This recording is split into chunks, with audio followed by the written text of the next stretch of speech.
Word up.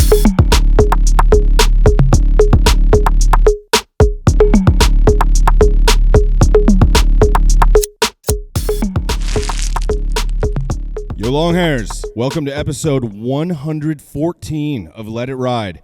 Here we talk long hair and business, advocate for hair equality, and celebrate men's long manes with hair whips and high fives.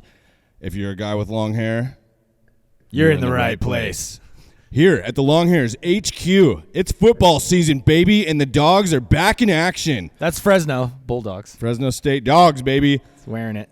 I'm El Rubio, co-founder and CEO of the Longhairs. On my left is the president and my fellow co-founder, El Moreno. Hello. And this episode marks 444 consecutive weeks of delivering dope original content for guys with flow because we are playing the long game. Yeah. Our guest on this episode has contributed to that feat, first appearing on Let It Ride in 2018 when he was 16 years old. In the early stages of his own content journey, though he started growing long hair when he was 9. He's been a guest author on the Longhairs blog, who taught us that we lose up to 125 hairs per day on average so we can chill out because hair shedding is perfectly normal. And he's inspired millions of young longhairs worldwide with his breakthrough guest post on long hair and confidence. His mom, Tina, even contributed an eloquently penned article about what it's like to be the mom of a long hair. We sure appreciate that. Thanks, Mom. The co-founder and principal of Craylor Made. He is a technology journalist, entrepreneur, content creator, YouTube star, and drummer on the side. From the Third Coast in Nashville, Tennessee, site of El Chuckarino's infamous bachelor party, a long hair for life. His given name is Christian Taylor, but here at the Longhairs, we call him El Valiente. What's up, dog? What's up? I don't know what to do after that intro. That was incredible. Gotta make a YouTube video, dude. Yeah. Yes, For video sure. makers. Christian, it's been a long time coming. Welcome to the Longhairs HQ and Let It Ride. Thank you. It's great to be here in person. Yeah, man. This is a lot bigger than when you guys started, huh? Oh, yes, quite a bit. Considerably. Trust the flight in from Nashville was uneventful yesterday. Super smooth. All right. Well, it's great to have you. We felt a light descending upon San Diego yesterday. We knew that your flight was arriving. So why don't you just kick it off? Tell us a little bit about Craylor Made. You've been a content creator for many years. That's kind of how we got introduced on the YouTube channels. What is your brand and what is it that you do? Yeah, so Craylor Made is my YouTube channel where I talk all things online tech, entrepreneurship. I do a lot of content on WordPress, website builders, VPNs, a lot of like online security tools. Tends to be a lot of business owners and entrepreneurs that come across my content and find it helpful when they're doing research. And yeah, I've been making videos for over 10 years. I think I just hit 11 years the other day, which is crazy. But amazing. Congratulations, dude. Thank you. It's been a wild ride. I've pivoted many times with niches, and I still feel like I'm kind of all over the place with my passions and what I would love to make videos on. But yeah, that's Craylor Made. Dude, your YouTube channel is extraordinary. I mean, I'm just Thank scrolling you. through this. I could not even find the first video published. Even just scrolling through it, you can see just your progression from the early days of creating content to now you see just the consistency with the titles and the thumbnails and the compelling copy. And you just really have gotten it into a process here. And at the age of 21 years of Yep. age, this man has been creating content for 11 years now. Yeah. It's fantastic, man. Really impressive. Thank you. So what has been, we've had our streak, you got your streak going. What are some of the roadblocks that, and how have you overcome them of keeping that consistency and always coming up, with ideas and putting videos out and getting the content out there? Oh, man. I would say, early on the roadblocks were just, what do I talk about? You know, feeling like I'm running out of ideas, getting down to, oh, this is, I need a post this week. What do I do? Let me just pull something out of the brain and slap together a lackluster video. And, the longer I've been doing it, I've got enough ideas kind of constantly flowing that I've got like, 50 or 60 ideas on a spreadsheet at any given time. But I'd say the biggest roadblock now is just keeping all the balls moving forward. Okay. Like saying, okay, we've written a video, we recorded it, we're editing it, and like the next video needs to be written while all this is happening. And being a primarily one-man shop, I have an awesome creative director who helps out, but 1.5 man shop, I guess, because he's part-time. It's a lot of balls to keep moving forward and not let stuff fall behind and keep everything running. And then you always have We got the stuff strobe. that happens, Yeah, we got like the strobe light. I lights know. off and, things that come up out of nowhere, right? Power goes out in the middle of a shoot. It's like, oh, there's our lighting. Have you done like whole videos and been like, wow, didn't even record the audio? Oh, absolutely. Yes. Many times. Yeah. That's just all part of it, right? You Yeah. gotta roll with it, just Yeah. like we are right now. If you're not watching the video, if you're just listening, our lights are just shutting on and off like it's a dance party in here. It's a strobe. We're not gonna stop. We're not gonna start over. Yeah. Just let The it roll. content machine will continue to produce Yeah, Yep. exactly. despite all resistance factors, lighting or otherwise. Good thing we got Garv on it. He's back here trying to dial it in. I think our rolling blackouts, our power supply is having issues or something here. Gavin Newsom shutting us down.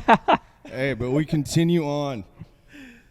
Christian, just looking through, first of all, for someone who's starting out as a content creator, looking at your page could be a little bit intimidating because you're just like, oh my gosh, there's so many videos, I can never do that many. But it's the time, it's the long game, it's doing it over time. But just scrolling through, I could see that you have some big hitters in the tens of thousands of views and maybe a couple in the hundreds of thousands and some big hitters. But there's a lot of videos on here that are 300 views or 400 views or even some of the older ones only 50 views or something. Talk about just continuing to produce even when maybe one of them is not a smash hit or doesn't get 1,000 views right out of the gate. Yeah. I mean, for me, YouTube has always been a passion. So it's been something that no matter how many views I get, I'm always going to be creating content. And what I will tell people who are starting out is like, don't go into YouTube or content creation if you're in it for the money at the start. Like, of course, we all aspire to like do content creation full time and, maybe someday make a living off of it. But when I started doing YouTube, I was so passionate about it where I was envisioning, I'm going to make my YouTube video every week. And then, when I graduate high school, I'll have some sort of career and I'll make my videos on the weekends. 'Cause that's how I was thinking of it, is this is something I love doing. I'll figure out something else for a career. Then by the time I graduated high school, oddly enough, it became my career. But it never was about the money right out of the gate. And I think that goes such a long way with content creation, is just what's your motive? If you're seeing it as a cash grab opportunity, like, I do this for 6 months and I get all these subscribers, you're not going to succeed. Yeah. It's not how it works. You mentioned something. You said you made a decision at some point to do one video a week. Was that Yeah. pretty deliberate?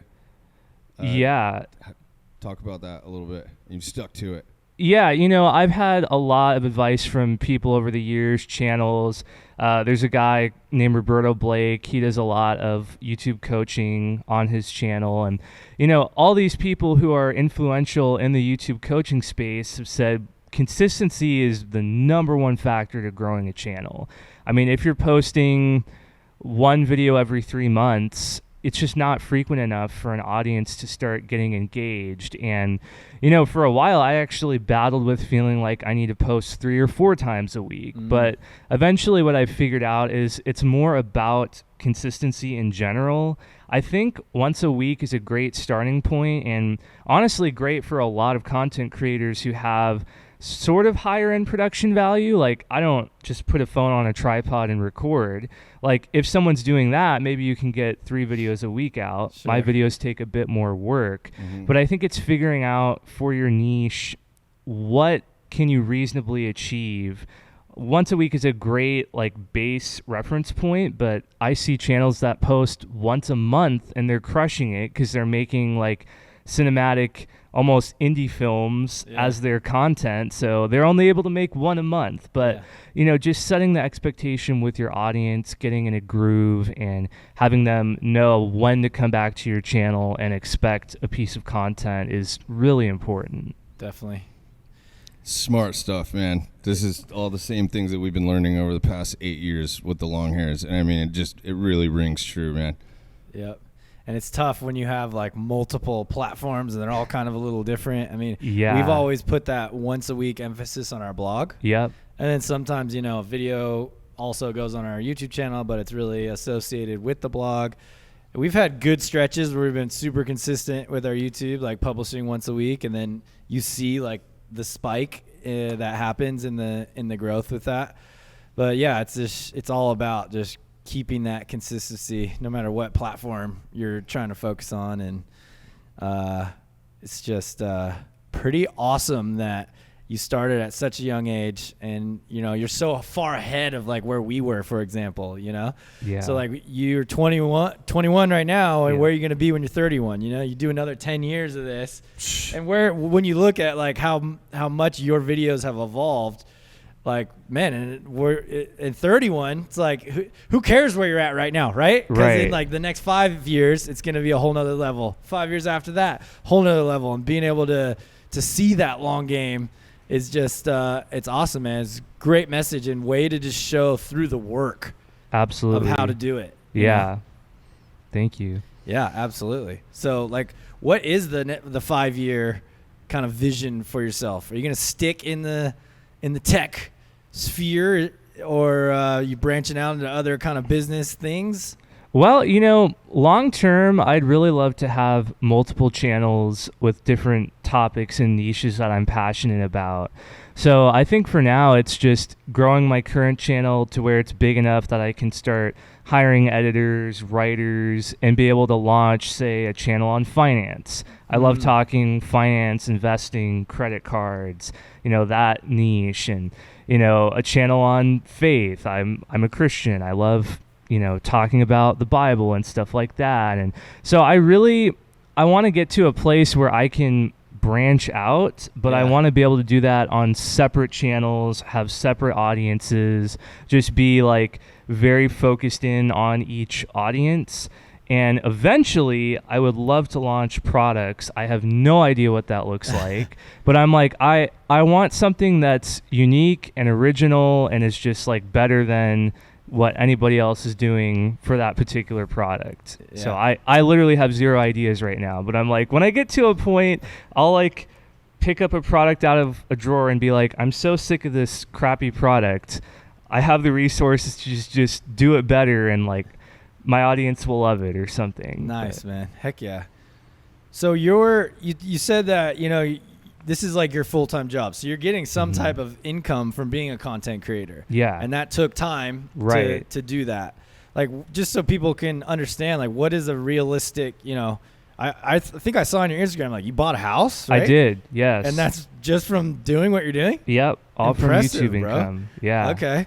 So, like, walk us through, like, kind of what that, you don't need to go specific into the numbers, but, like, what has that growth been like, and how have you sustained yourself financially by being a content creator?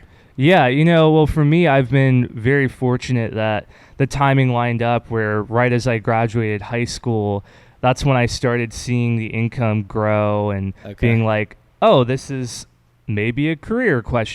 And I knew college wasn't for me. I had no interest in going, so I was sort of just taking a year or two to create regular content. I had my feet in maybe some other businesses or like potential avenues that I could go. And while that was happening, I just saw the YouTube income slowly growing. And really where it took off was the COVID shutdown. There was such an influx of views on YouTube. Like, I remember YouTube even had to set the default streaming quality to like 720p because their servers were so overwhelmed. And I'm like, if Google's servers are that overwhelmed and Google's just like one of the biggest tech corporations, like, this is crazy. Yeah. So I remember like everything surged. I mean, we're talking like 5 to 6x revenue almost overnight. Nice. And I was like, this has to be a fluke. You know, I was treating it as like, I got my lucky break, you know, I'll save a little money and do something cool with it. And like next month, it's just going to go back to where it was. And it continued and it continued and it continued. And I was like, this doesn't make any sense. And, you know, eventually, probably 5 or 6 months after the COVID shutdown, things did fizzle out a little bit and kind of return to a normal level from just an insane high. But the normal level was still 3x where it was before the surge. Yeah. And that's the thing I've noticed with YouTube, with both views and income, is you almost have this baseline where after every surge in views and sometimes income that comes with it, it's like it goes up, it comes down, but then like the baseline that it settles at is higher than where it was before. Right. It's just so weird, but yeah.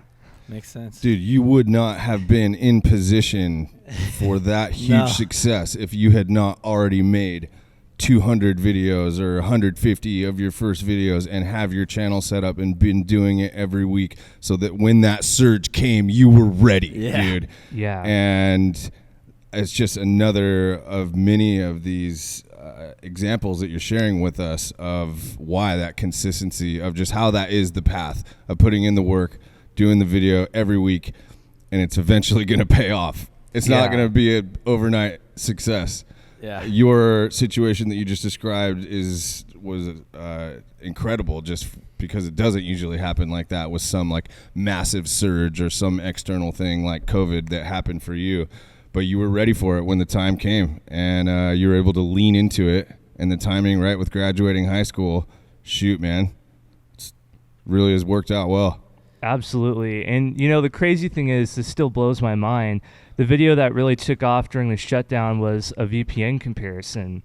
I published it in either November or December of 2019. So like right before all this interest picked up on it.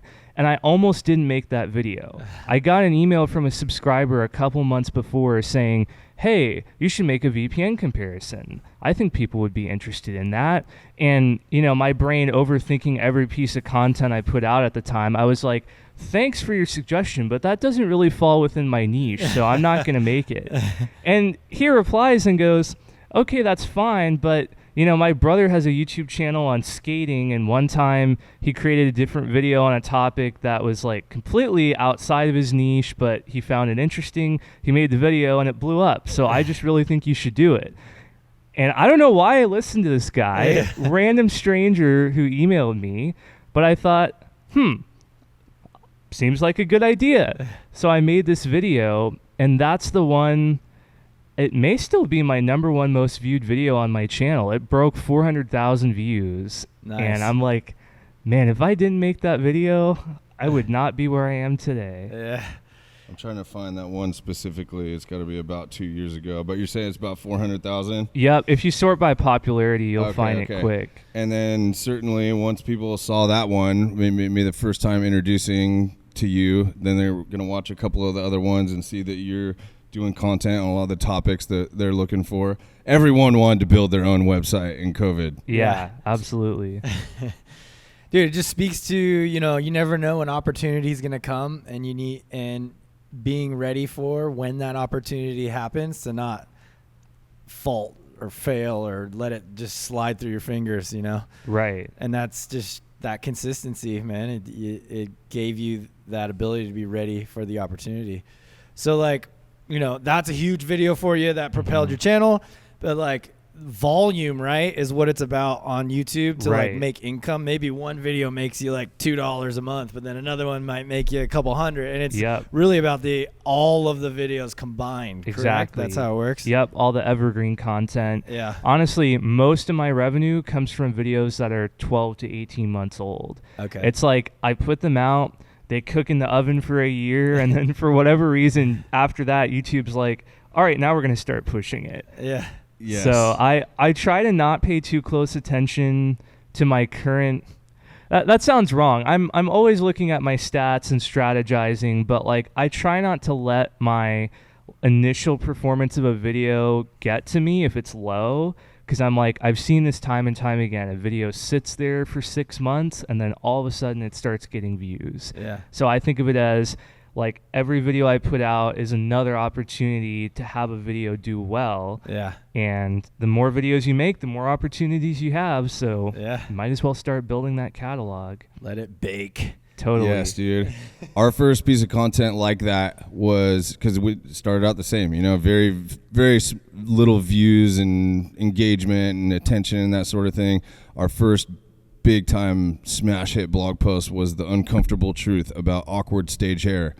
And that was before we really even knew much about SEO. I mean, we knew some, but we weren't like really optimizing really specifically. And that one, you know, took a little while. It baked in the oven for, I don't know, probably a year or longer. And we went back and optimized it, and we learned that, wow, this is driving, at that time, probably 60% of all of the traffic to our site. And to this day, I think, you know, 10 or 15,000 unique users find the Longhairs through that one blog post. So they're not all going to be a smash hit ever. Right. You're going to get a couple of home runs here and there, Yeah. but we're just trying to hit singles, trying to go up to the plate, have a good at bat every time. Yeah. Absolutely. So we've noticed, you know, in your massive library, that about 98% of your videos you are wearing a Longhairs hat. Repping Yes. it, dude. Yeah. We really appreciate that. But, you know, tell us why. Out of all the options of hats, like, you know. Well, you know, it's the only hat that I've worn where I don't feel like it's like crushing my head or like pulling my hair. Like so many hats, I'll put them on and it's just like the way they're shaped, you know? It's like they're so shallow and like my hair hurts when I take it off at the end of the day. I'm like, I don't want to wear this. So this is like the only hat I've found where it's comfortable, doesn't pull my hair. It's kind of funny. I'm so used to wearing this hat now that like whenever I'm not wearing it, I'm like, something's missing. My like rain guard is not here. But I love the hats. It's my favorite great product from the Longhairs. Heck yeah, man. We appreciate you rocking it hard in over 400 videos. So. Showcasing the moose here today. Yep. A fan favorite, the earth tones, bringing them in. Yeah. I'm sure you have I know that you have a wide selection of do. the lids. One for everything you're wearing, probably. Yeah. You know, I just keep wearing this one, though, because I love the mesh back. Okay. It's like the air-conditioned hat for the summer. Yeah. You know, I have a confession. You guys may have seen. I did make a hat with my logo. We did see that. That is similar. Yeah. But I still love my Longhairs hats. You know, it's good. Gotta rep the different brands. Love but it, man. Nothing will ever replace my. I think I was trying to buy a Craylor made hat, wasn't I? Yes, We'll rep it, dude. I your said I product was right gonna there, do. bro. I know. I said I was gonna do a run, and then that just got lost in the sea of weekly content. But I got one ball that was not moved forward. Yes. There are a lot of balls out there. Got a lot of touches to make. Yep. I got that whole moving the balls forward illustration from you. I don't know if you remember that, but we had a meeting a few years ago just chatting entrepreneurship and stuff. And you gave me that analogy of like having all the balls on the table and pushing them all forward. And it's like burned into my memory. Dude, I always that's think awesome. about it. It's burned into my memory from a different entrepreneur. Okay. Ace. Ace, the founder of Knockaround Sunglasses. I can't remember what episode it was before the Great Cut, and he explained that concept to us, and it's always been like, yeah, that nails it. Just resonates, dude. There's a whole lineup of balls. We got to move all those things forward. They all need a little touch. You can't do them all. You can't just be like, all right. Yeah. Like you have to focus on one at a time. Yeah, I got to go find the Craylor made hat ball and kick it forward. All in due time. All in Yes. due time. Yeah. To the comfort of the hats. I feel exactly the same way. Obviously, there are hats, so I'm very biased, but I've felt that way the whole time. I'm very particular about the shape and structure of my hat. Even some dope hats don't fit me right because they're, like you mentioned, a little too shallow, and it'll sit like right here on my head. So there's a little gap between my ears, and when I had short hair, it didn't matter. Made no difference. Now, that little gap right there, it allows these hairs to come out from underneath, because I got to be like behind the ears. You got like the for clown comfort wings. and just like to have it tight, it's got to be behind the ears. So if the hat only goes down to here, there's that little gap. It's untenable. I can't wear it. I'm giving the hat away for Christmas this and year. It feels to like someone. it keeps sliding up. Yeah. It's going up and up and up. No, it's got to rest gently right up on the top of the ear where you can tuck the hair back, and then you're just all secured. Otherwise, I don't want anything to do with it. Absolutely. Dude, well, speaking of the hair, you sheath it a lot with the hat. Like, what's the hair story, man? Let's get into that a little bit, because you've had it since 9. Yes. So you've learned a lot. I have. Certainly. Where are we at these days? Well, I guess I've had long hair for so long. First of all, I love long hair. I just think it's awesome, and I've had it for so long that I'm just letting it ride. Okay. I've never understood the guys who are growing it out and they're like, I don't know if I can do this. I'm thinking of cutting it. I'm like, what? Yeah. What's the deal? It's the coolest thing ever. Like, if you can pull it off, just let it ride. Yeah. Heck yeah. Join the lettuce club. There we go. Do you get comments I was about just it? gonna ask that. I do. It's been interesting over the years, being younger, going from kind of getting picked on and made fun of to now people being like, you have such majestic hair. Can I touch it? I always think that's a funny question. I'm like, sure, I guess. But like, I don't know. There's lots of people in the world with long hair. Why is mine that interesting? But yeah, I will get comments. In fact, one day, it was a couple weeks ago, I was in Walmart and this dude was like, bro, sick hair. I'm like, thanks. I turn the corner on another aisle and there's this like mom, and she's like, oh, you have such nice hair. And this is within like a minute of each other. I'm like, what? Look at that. Double compliments. Totally. One aisle apart. Yep. Gotta love it. Hey, when you're letting it ride, those kind of things happen. It's Absolutely. common. You talked about being picked on. You mean online, on your own videos? Oh, online and in person. Tell us just a little bit more about that, going through that experience as a kid. Yeah, I would always get comments on my YouTube videos, like either people intentionally being like, this dude looks like a girl, or you need to go see the barber, or people just legitimately not realizing I was a guy and being like, great video, girl.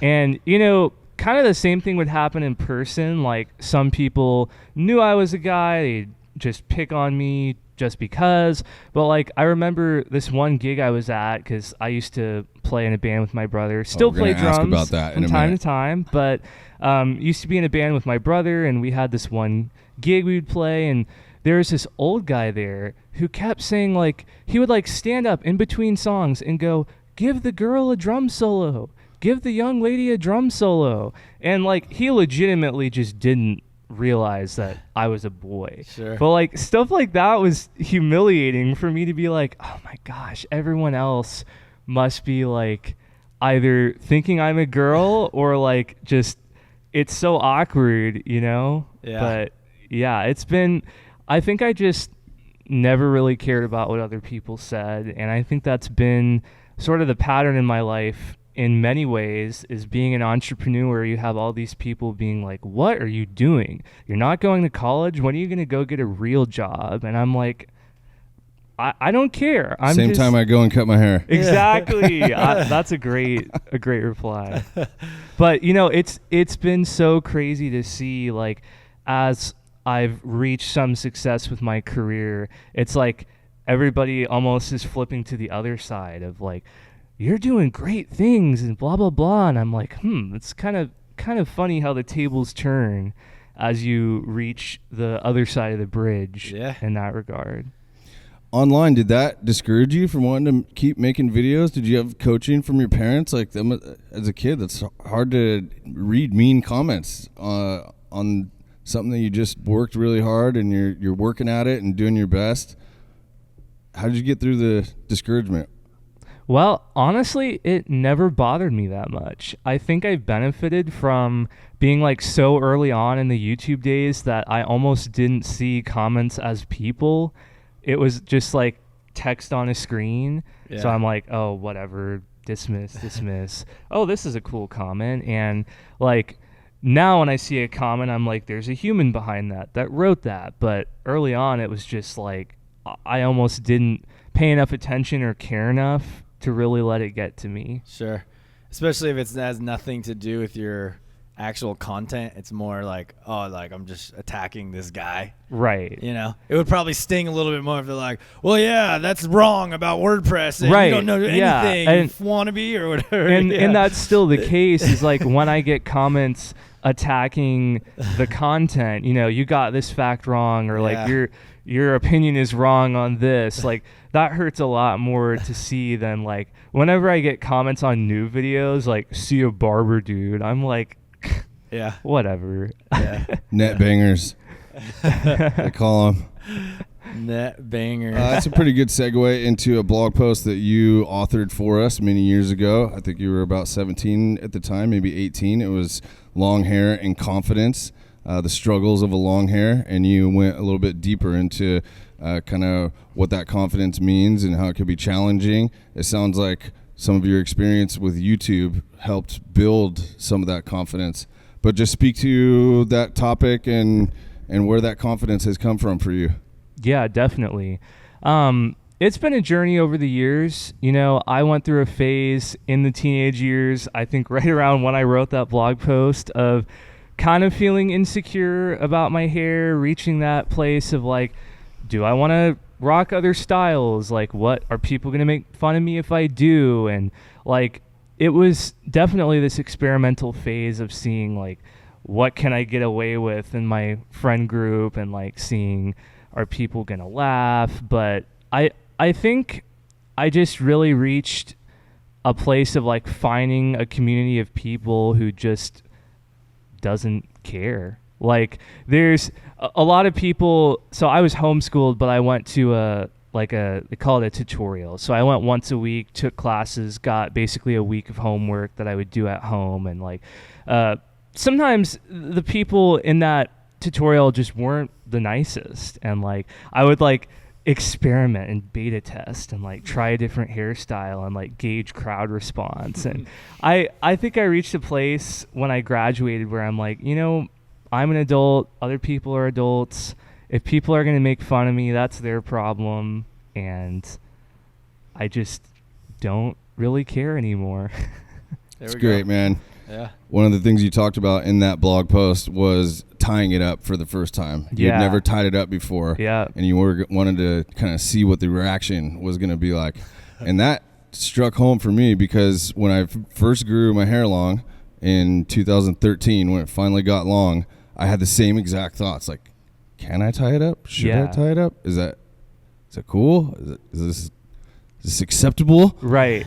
And then eventually you're just like, all right, well, I'm just going to do it and see what happens. And that's kind of one of those first stepping stones and having confidence with wearing your hair however the hell you want to. Yeah. And I think another aspect to that is just the world is changing. I mean, I noticed a difference from 5 years ago where it used to be like you'd stand out like crazy if you were a dude with long hair, or, you know, there were more and more jobs where it was like, you can't have hair like that and work here. And now it's like people just don't care, which I love. Yeah. I'm like, have whatever hairstyle you want. Totally. Now you've talked about, you know, you've had some kind of drier scalp or some issues with your hair and stuff. Yeah. You like to wash it very often. What's like kind of your routine? So I'm one of those people who doesn't like to use hair product. And it's not because I don't like the product or the ingredients. It's just I feel like it always weights it down, makes it greasy. And I think my hair is like naturally so greasy on its own that literally just washing it and conditioning it is all it needs. So I went through a period of figuring out how often do I need to wash my hair.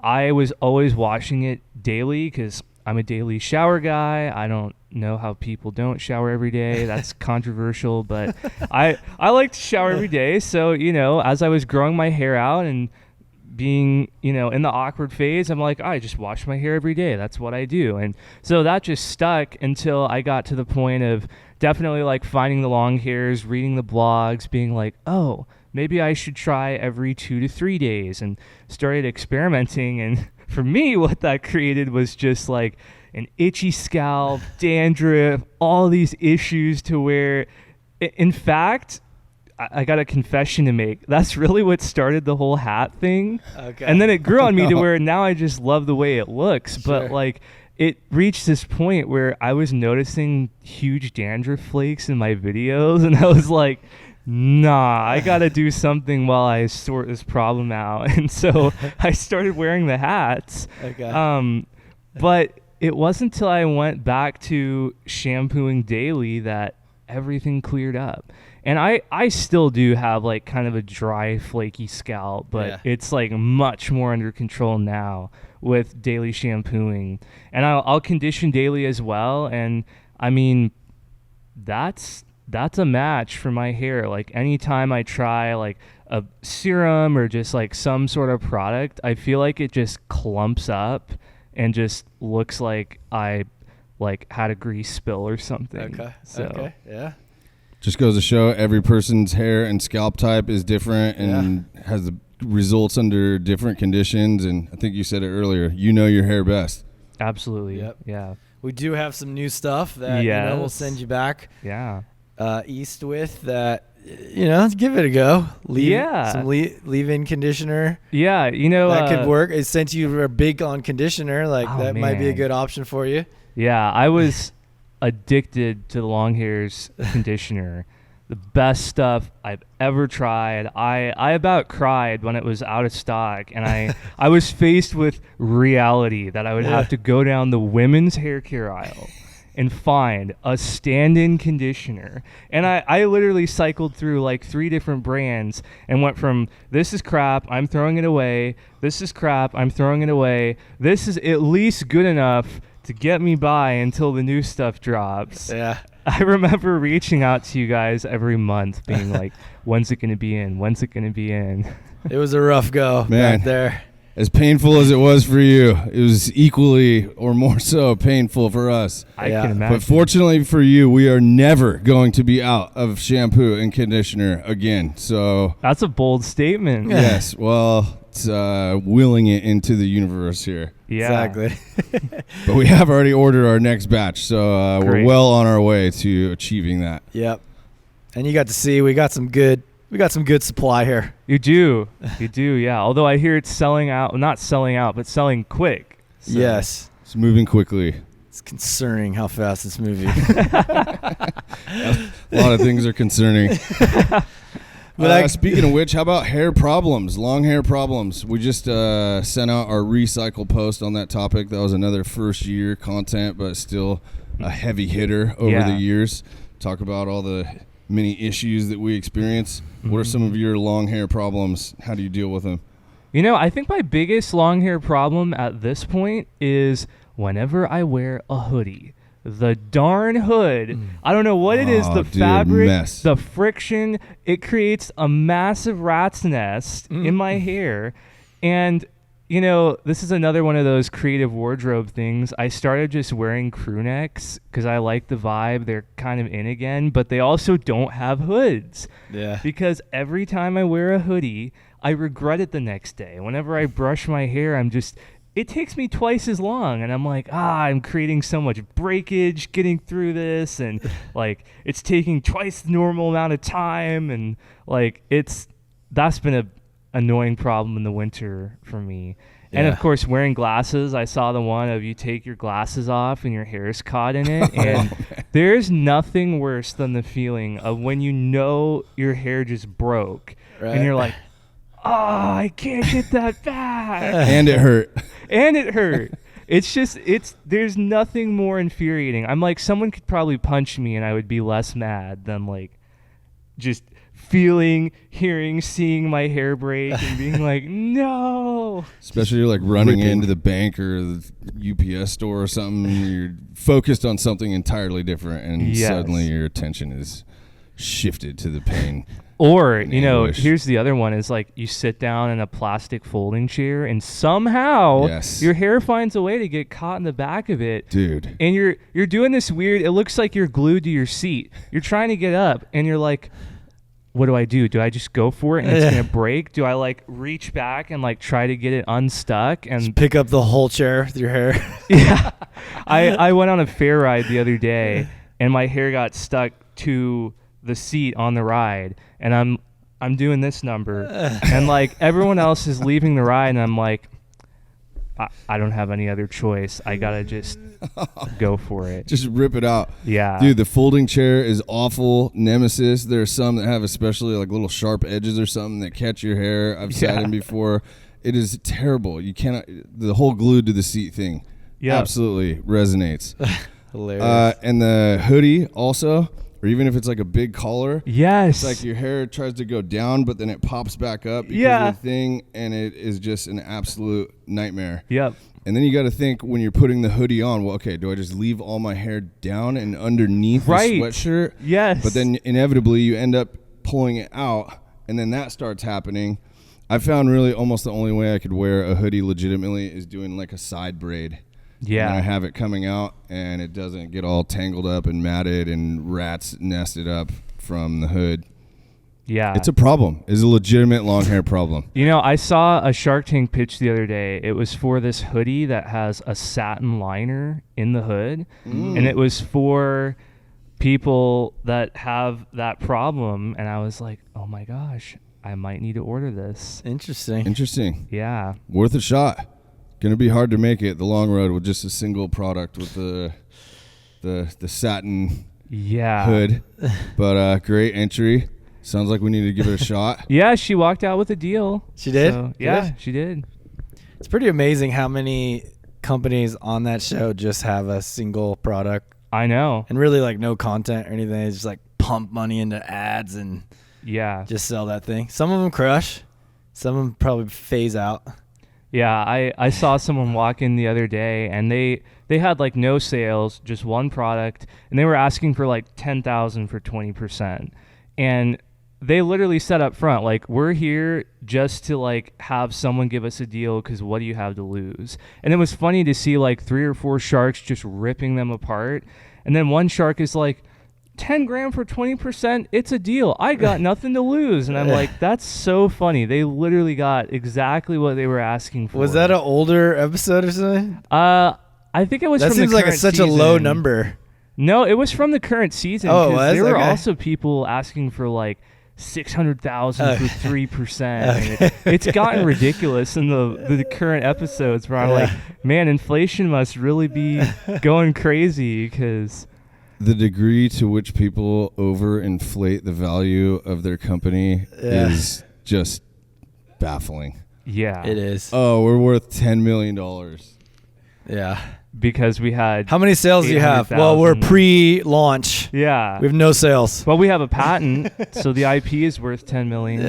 Yeah. We took a very humble approach in our appearance. We didn't feel even philosophically like we could make the argument that our company was worth $1 million. Hence, we asked for $90,000 for 10%. That would have put our valuation at $900,000.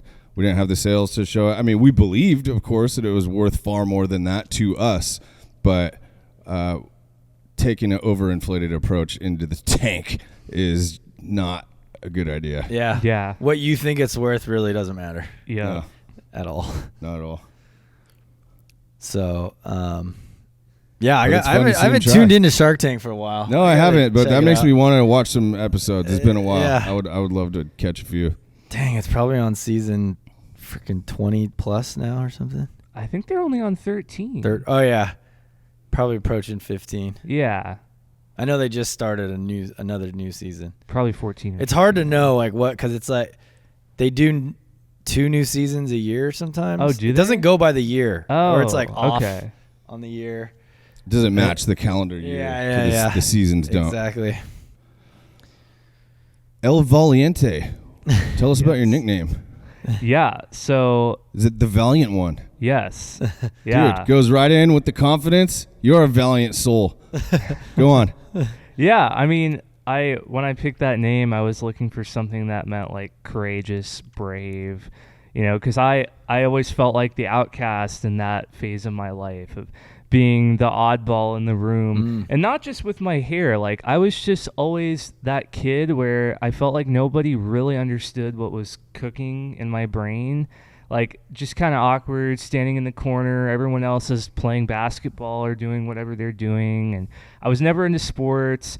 I was never into just like normal kid things. I mean, I played a few video games in my life, but I've never actually owned a game console in my entire life. Wow. It's not interesting to me. So I was always cooking up some sort of business venture or like way of like making money and, just all awkward in the corner and thinking like, if people only knew what was going on inside my brain and like understood what I was trying to accomplish, they'd probably look at me differently. Sure. But I think that's where that name came from, is like just trying to display kind of how I felt internally at that time. Dude, heck yeah.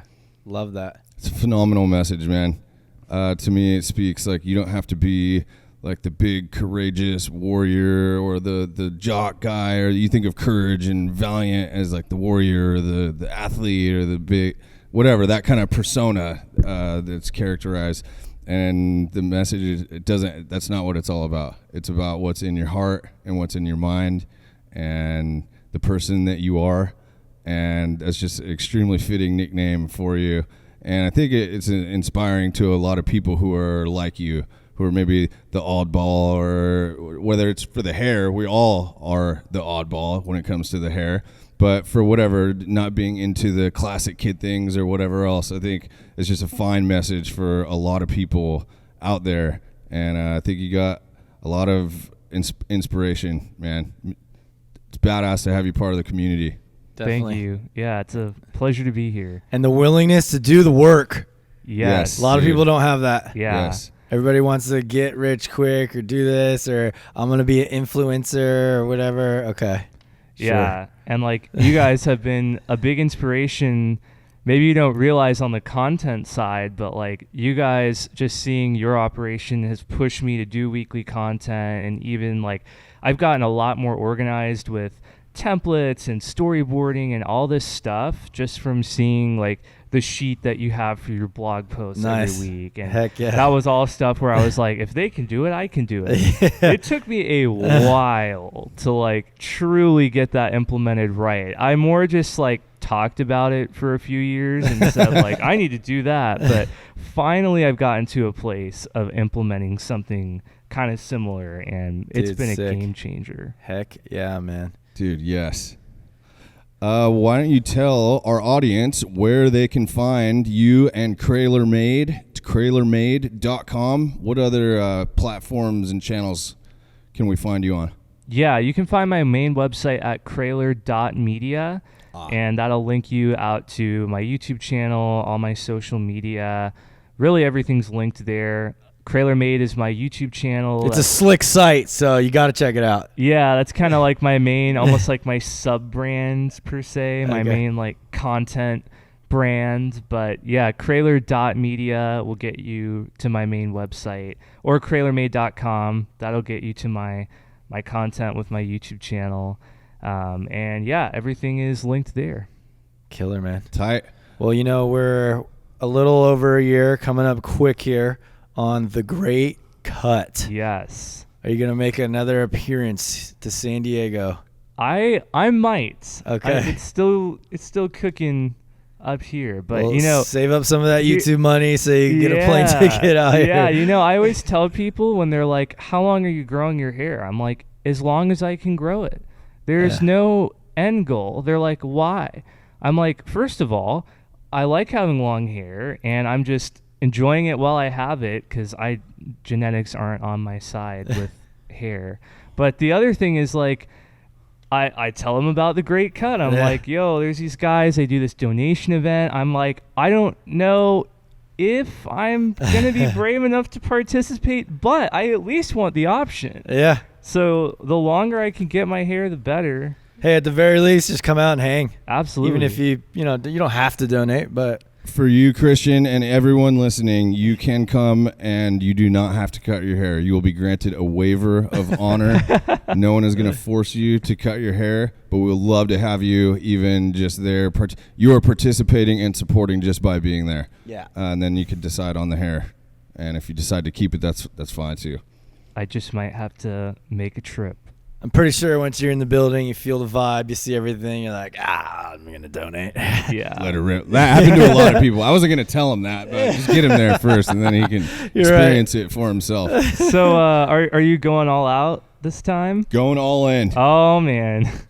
And you're going, what, like shoulder length? Or Yeah, are you I mean, I'm going to go, I'll feel it out that day, but I'm not going to shave it to the skin like I did last time. Yeah, one of the co-founders has to keep the long. Yeah, you got to keep that right to tradition for product now. Testing Yeah, totally. The journey back, keep the Yeah. awkward stage content rolling. Yep. For me, this length is pretty much ideal. Yeah. Maybe a little bit shorter, but this is where I like my hair. Nice. So yeah, I'm gonna let it grow. I just trimmed it the other day, like Nice. 3 inches off. Just gonna go from here till the gray cut, and then we'll see where we go. Yeah. I think one of the first times ever, a couple of weeks ago, I was doing something and my hair just kept coming in my face and just absolutely pissed me off. I was finally like, I can't wait to cut it. Yeah. I can't wait for the gray cut. Now you actually have something. You have an excuse to cut it. Yes. And Yeah. And it was just a fleeting moment, mind you, You just got to bear through those moments when the hair is in your face and in your spaghetti. But it's the one time you untie the scissors. yeah, exactly. Is there like when the shears come undone? Yeah, there should be like a limited edition merch item that's like the scissors. We being have a untied. T-shirt that Do has the you? scissors untied. Yeah, it's pretty that's cool. so cool. It's a great cut shirt. It looks really awesome. That's awesome. So yeah, we do have something. We could probably put that on a hat maybe too, which would be pretty cool. That would be dope. Yeah. That's a ball that's going to need to get pushed forward at Yeah, some point. The gray cut. Yeah, Like it's a big ball. It needs to get many started other rolling. balls need to be pressed. Yeah. Well, shit, dude. That's an hour already. Time flies when you're under the lights. Yeah, it does. It really does. Awesome having you, man. Yeah. Great to have you in person. We've been, connected online for over 4 years now. You've been a great contributor, and it was only a matter of time before we got to host you here at the HQ. Heck yeah, man. Keep busting your butt, dudes. We want to see another 10 years of content here. Yeah, thanks for having me out, and keep up the good work too with all the product drops and everything. Yeah. Hey, anytime you want to contribute too Yeah, to the blog, let's do it. absolutely. All right. The content machine will continue to produce Yes. endlessly. That does it from Let It Ride at the Longhairs HQ. Until next time, boys, dogs by 90. See